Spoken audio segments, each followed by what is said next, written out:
भुगतेंगे, वो सब भुगतेंगे जो एक माँ के आंसू नहीं देख पाए।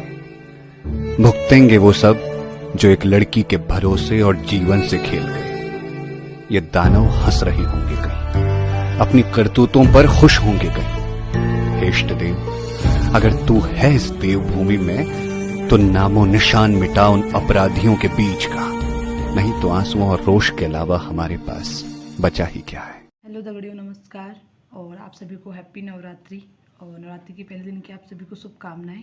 और आई होप कि आप सब ठीक होंगे। पर मैं ये कहने के लिए आज तैयार नहीं हूँ कि मैं ठीक हूँ, क्योंकि आप लोगों ने आजकल सुना ही होगा कि उत्तराखंड जैसी देवभूमि में ऐसे केसेस हमको देखने को मिल रहा है और ऐसे सुनने को मिल रहा है कि एक लड़की के साथ इस तरीके से व्यवहार किया गया और इस तरीके से उसको मार के कैसे पानी में फेंक दिया गया। और मतलब यार, अब ऐसा लगने लगा कि ये जिस धरती को हम स्वर्ग कहते हैं या देवभूमि कहते हैं, वहाँ पे अब एक डर की भावना भी उत्पन्न होने लगी है। मतलब जब से मैंने ये सुना है ना, तब से मेरे को रात को नींद नहीं आ रही। सीरियसली झूठ नहीं बोल रही हूँ मैं, पर मेरी हालत ऐसी है ना कि मैं रात भर सो नहीं पा रही हूँ। बस मैं उसी के बारे में, उस बच्ची के बारे में मतलब सोचती जा रही हूँ और देखती जा रही हूँ उसके बारे में कि हुआ क्या और कहाँ से कहाँ। जैसा कि आप जानते हो कि 19 साल की अंकिता के साथ क्या हुआ है।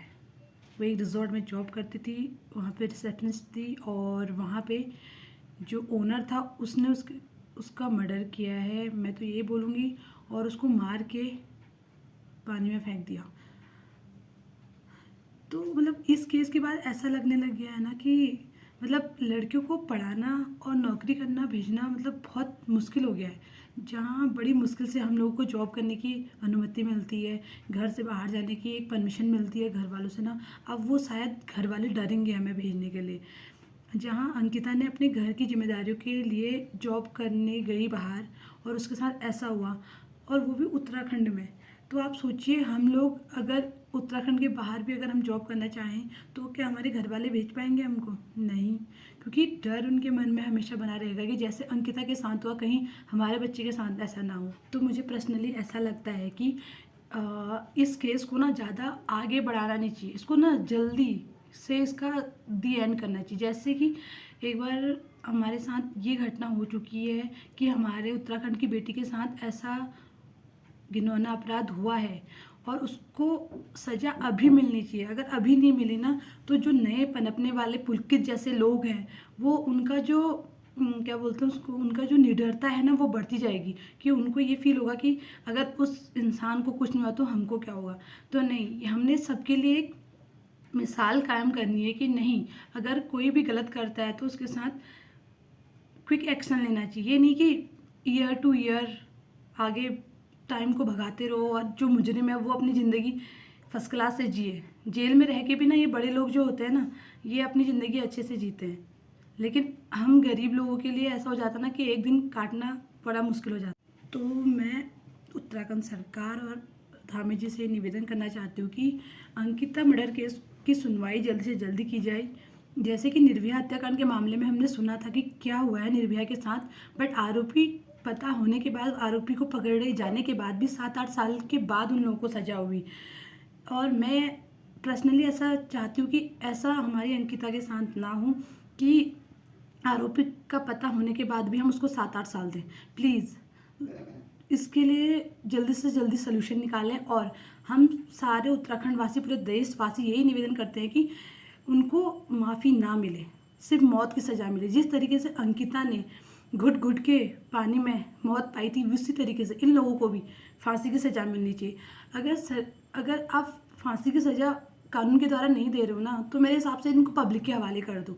इनसे मैं बस यही कहना चाहूँगी कि अगर इस मामले को अभी दबाया गया और इस मामले की जांच अच्छे से नहीं की गई तो हो सकता है कि आगे आने वाले वक्त में हमें अंकिता जैसे कई लड़कियां मिलेंगी जो इस तरीके से नहर में मिलेंगी, नदियों में मिलेगी, या कहीं पे आवारा फेंकी हुई लाश की तरह दिखेगी हमें। लेकिन अगर हमने इस केस को अभी मजबूत से लिया और इसका हमने सोल्यूशन निकाला और जिन लोगों ने ये ऐसा अपराध किया है उन लोगों को सज़ा मिलेगी, तो आगे कोई भी पुलकित नहीं बनेगा। सब पहले डरेंगे कि ऐसा करने से पहले हमें उसकी सज़ा मिलेगी, क्योंकि लोगों के मन में जब तक गलत काम करने से डर नहीं बैठेगा ना, तब तक ये क्राइम और ये गलत चीज़ें ख़त्म नहीं होंगी। बस मैं यही कहना चाह रही हूँ कि इस केस की सुनवाई जल्दी से जल्दी हो जाए बस, क्योंकि ज़्यादा टाइम लगने पर ना और भी नई चीज़ें आएंगी तो और भी सज़ा मिलने में देरी होगी। तो अगर हमारे पास सारे सबूत हैं, रिपोर्ट्स हैं, तो और हमारे पास आरोपी भी है, तो हमें सीधा उनको ना मौत की सज़ा, फांसी की सज़ा सुनाई देनी चाहिए, ताकि कोई गलत काम और ना करे। और जो अंकिता ने अपने लिए कदम उठाया था कि वो गलत काम करने के लिए मना कर रही थी, तो लोगों को ये भी समझ में आएगा कि अगर कोई ना बोलता है तो उसका मतलब ना होता है, और अगर तुम उसके साथ ज़बरदस्ती करोगे तो तुम्हें भी वही सज़ा मिलेगी जो एक गलत काम करने वाले को, गलत काम करने या मर्डर करने वाले को सज़ा मिलती है। तो बस यही दुआ करती हूँ कि जल्दी से जल्दी उसको सज़ा मिल जाए और अंकिता की आत्मा को शांति मिले। और मैं उन सभी पत्रकार भाई बहनों का भी धन्यवाद कहना चाहूँगी जिनकी वजह से अंकिता केस को इतनी हवा मिली और जनता को पता चला कि अंकिता के साथ क्या हुआ है। अगर हमारे पत्रकार भाई बहनों और सोशल मीडिया हमारे पास नहीं होता तो हमें अंकिता के बारे में पता नहीं चलता। और सही में हम बोलते हैं कि सोशल मीडिया गलत है, बट इसकी वजह से ही हमें अंकिता के बारे में पता चला कि अंकिता के साथ क्या हुआ है और वो कैसे गायब हुई है और कहाँ गायब हुई है।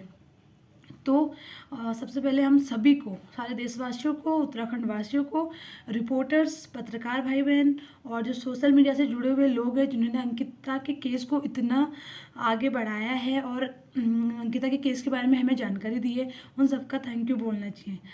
तो आप सभी का धन्यवाद मैं फिर से कहना चाहूँगी, और आपकी वजह से ही हमें अंकिता के बारे में पता चला, और हो सकता है कि आगे अंकिता वाले केस ना आए। भगवान अंकिता की आत्मा को शांति दे और उसके दोषियों को सजा दे। और इसी के साथ मैं आज का ब्लॉग समाप्त करती हूँ। और अगर मेरे बोलने में और कुछ कहने में कुछ गलत शब्दों का प्रयोग हो गया होगा उसके लिए माफ़ी चाहती हूँ, लेकिन अभी ऐसा मेरे अंदर ऐसा बवंडर जैसा हो रखा है कि मैं आर्यों को जो है ना उनको देखूं और उनको जान से मार दूं। मैं सच्ची में बता रही हूँ, मेरा मन ऐसा है। मैं जब से मैंने ये केस के बारे में सुना है, मेरे को नींद नहीं आ रही रात को, मैं रात भर सो नहीं पा रही हूँ अच्छे से। बस इसी वजह से शायद आक्रोश में कोई शब्द निकल गए हों गलत, तो उसके लिए मुझे माफ़ करना।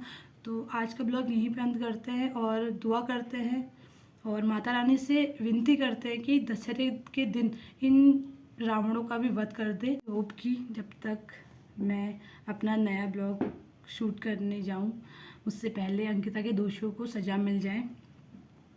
तो मिलते हैं आपको नए ब्लॉग में।